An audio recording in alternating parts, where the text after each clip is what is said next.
The first question, in your speech about the Arahat, is the Arahat basically a prophet or a psychic?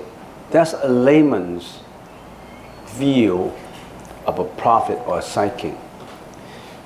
What is the Arahat? An Arahat is already practicing in such a stage that he has no self views, no diluted thoughts in mind. So what are self views? What are diluted thoughts? You really have to learn them. What are these mental defilements that we have? If all these mental defilements are all gone, you are clean, you clear up all these mental defilements, then you would attain into what we call a nirvana. Now, you really have to study what are these delusions. What's the process of eliminating them? What did these delusions and attachment bring us to before we become enlightened? You have to know the quality of becoming an arahat. But you say, are they the same as prophet or psychic? Actually, the definition of whether it is a psychic or not is very personal. Some psychic has profit motive. If you're not careful, they charge you a certain amount of money, or they are looking for self-aggrandizement, reputation. I'm a psychic. I can do this, I can do that. An arahat will be selfless already. How can an arahat say, I am a arahat, I am a psychic, I have this power, I can do this, I can do that. If that's the definition of a psychic is not an arahat. Nowadays, I have talked to some psychics too. And in the process of talking, I still sense that they still have that ego in them. I am enlightened. I can do this. I have a lot of students. I have a certain power. You think that's an arahat? I really question that. How come there's so I, me? So, prophet. I don't know how you define the prophet. Someone who predicts futures, and in the process of prediction, people will say, oh, this person has supernatural power. And they said, I do have supernatural power. And I can predict 2 years later. I can predict next year's economy. I can predict this, I can predict that. But when you really examine the underlying personality of that, what you call, so-called quote-unquote prophet, has he got a self in it, in what he's talking about? Has he got a motive in what he's talking about? Why did it have to sell his prophetic abilities? What he can do, what he knows. What's the motive behind telling, I know all these things. I can predict this, I can predict that. An arahat is a self-contained enlightenment. He wouldn't brag and say, I am an arahat. I have supernatural power. I am out from samsara. That's not what an arahat should do. So, you want me to answer this question? You really have to know what is arahatship. How do you practice in such a way that it becomes an arahat? And in becoming an arahat, what to practice, etc. and etc. But basically, because nowadays there are so many fake psychics, fake prophets, and with profit motive.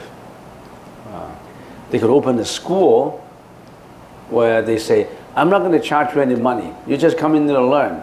But as time goes on, then things will be a little different. You have to be, in order for people to be attracted to you, you have to contain certain traces of authenticity, what we call truthfulness. In other words, I could be waging the flag of Buddhism. This is Buddhism.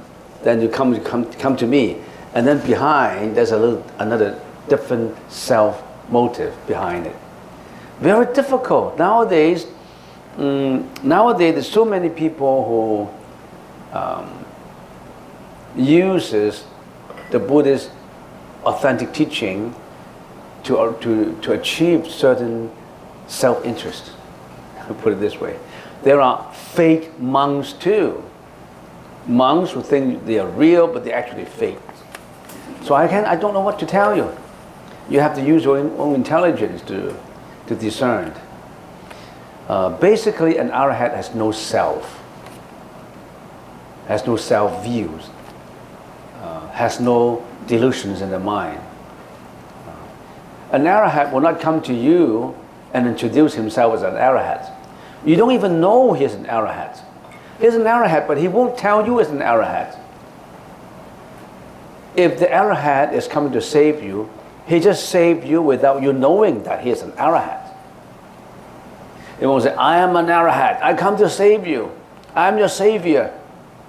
When I save you, I don't ask for money. I will disappear when I have saved you.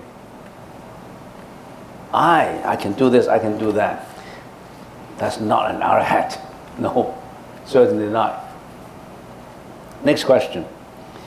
Venerable, the different heavens you mentioned in today's lecture, are they actual or related to the heavens in outer space?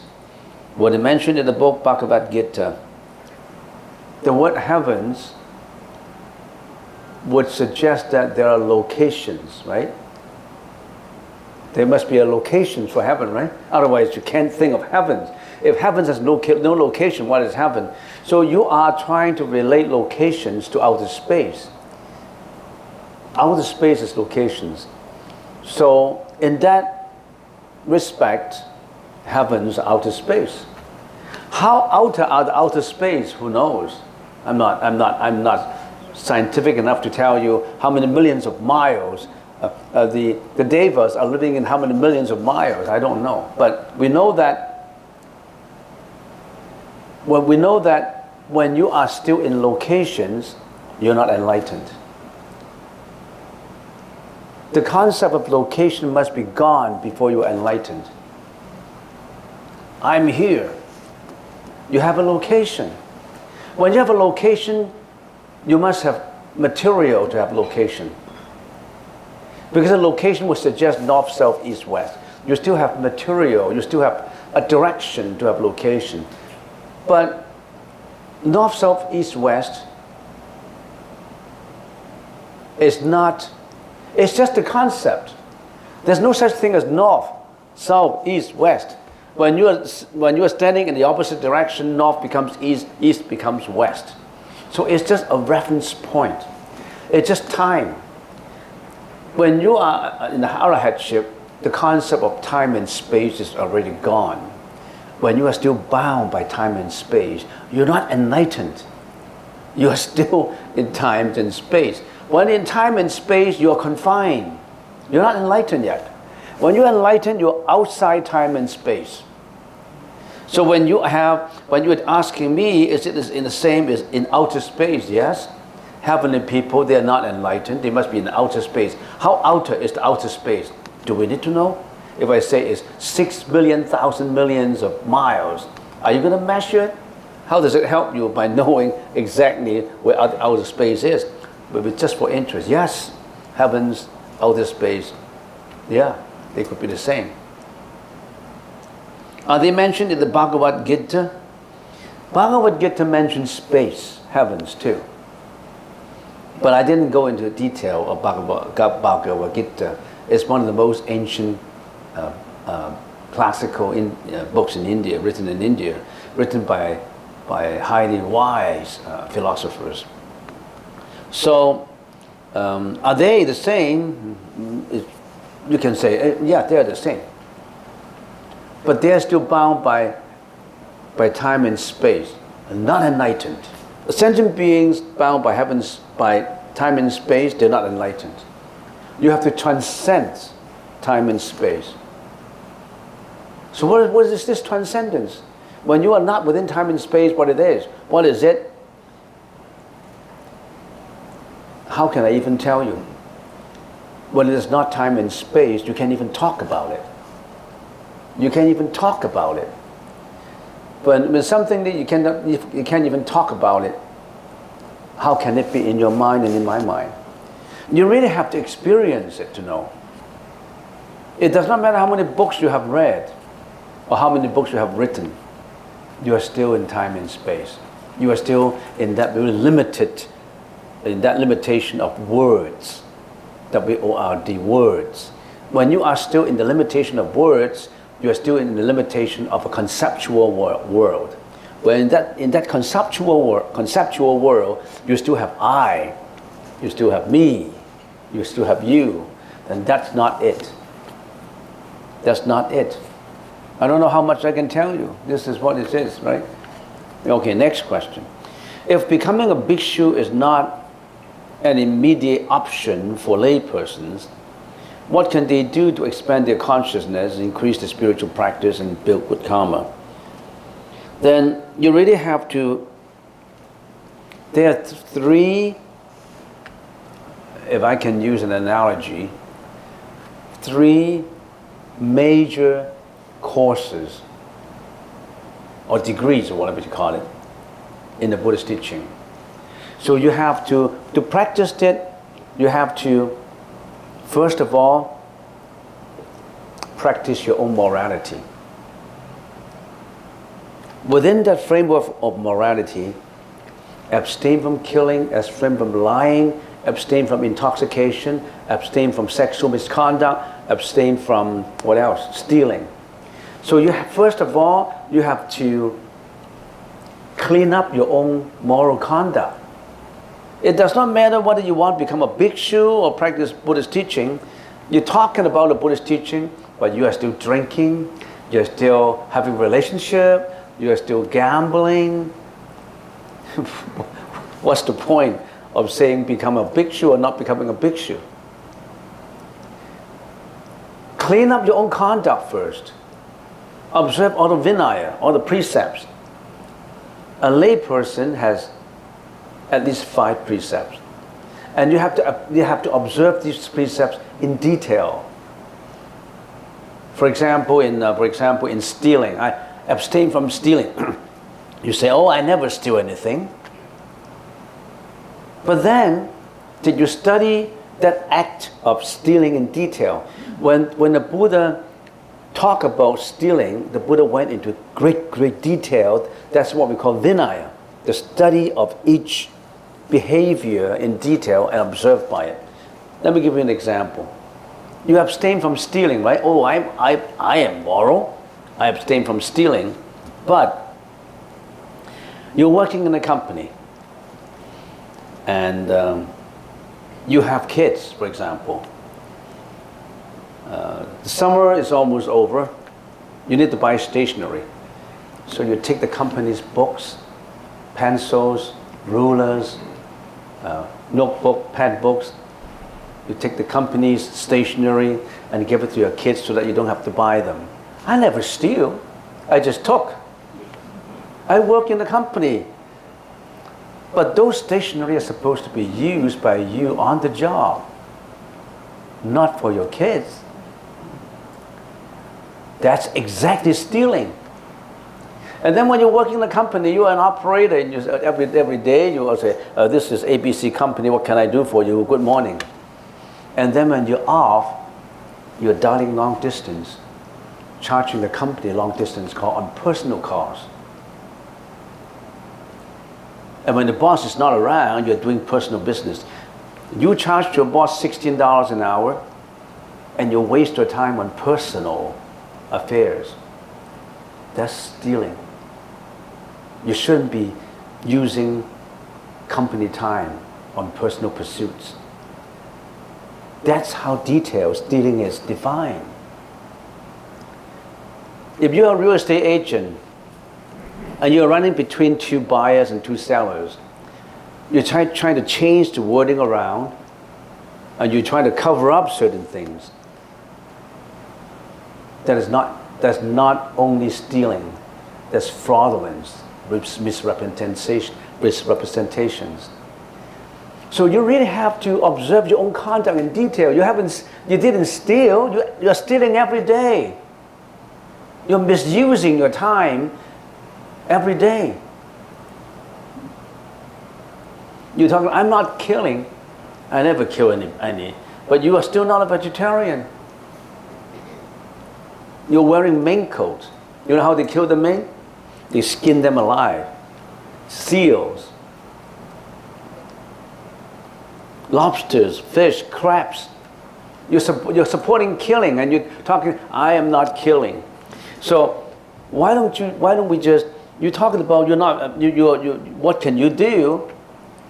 Observe your precepts and observe it in great detail. Every thought is away from stealing. You say, I haven't done any sexual misconduct. I'm only faithful to my wife.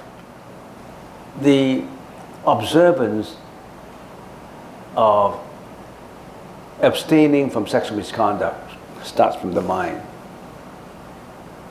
You may not be outwardly doing something. So we have people in here.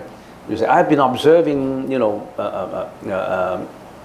abstaining from sexuality, abstaining from thoughts of sexuality on different people. But then I can observe that when there are ladies around, he like to mix with the ladies. He like to talk to the ladies. He always have thoughts in mind about relationship.